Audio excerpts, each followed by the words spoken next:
Hi, my name is Keith Nickel, and one of the things I want to look at today is a big problem area for many beginning skiers. Their stance is very stiff and quite upright.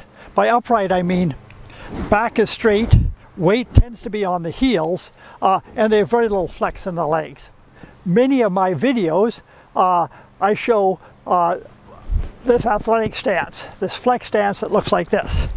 I start all my ski lessons in my clinics with this stance, flex at ankles, knees, and hips. This nice athletic stance makes us stable and balanced and able to ski down the track a lot more confidently. So when I start a lesson, I often get people in this nice stance, this nice athletic stance, and if they're striding down the track, they often start like this, but once they get a bit of speed, weight goes back to become more upright, and pretty quickly they're back to this weight back stance.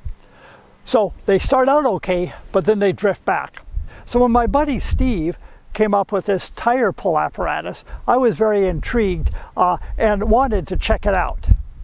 So essentially, his tire pull apparatus is an old tire that he got for free from a tire shop, a length of rope, a fitting from the hardware store that costs a few dollars, and he uses a fanny pack to attach the rope to make pulling the tire a bit easier.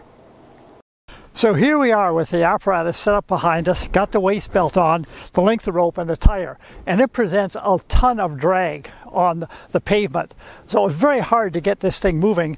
So you can see here, I've got to flex, I've got to push down and back to get this thing moving. If I stand upright, I can hardly move at all because I'm being pulled back. So I have to get into this athletic stance, push down and back, which is what we see when we go striding in classic skiing. We want this down and back motion. So I think this is a pretty good way to simulate that and begin to get this into your muscle memory. So here we are again. Notice that I've got a lot of nice forward lean, my hips are forward, a lot of ankle bend.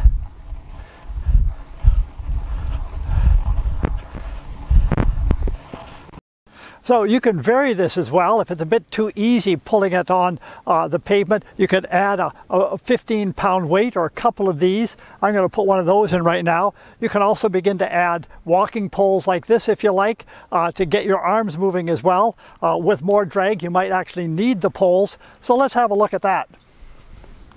So now I've added a 15-pound weight. I'm also going to try using some poles here. Now there's a lot of drag with that 15-pound weight. The poles are beginning to help me.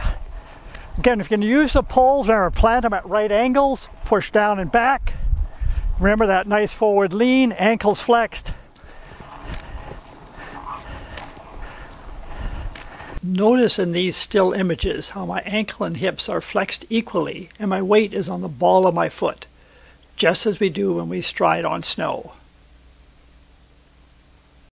So if you do that for 15 minutes, half an hour, that begins to get into your muscle memory, and you want to hold on to that when you get out on snow. You want to remember that flex the hips forward, ankle flex, pushing down and back when you stride, resist the urge to stand up, stand tall, and keep that forward lean going, and your cross-country skiing, or particularly your classic skiing, will greatly improve. If you like this video, give it a thumbs up. Subscribe to my channel, share it with skiers you think might benefit. See you on the trail.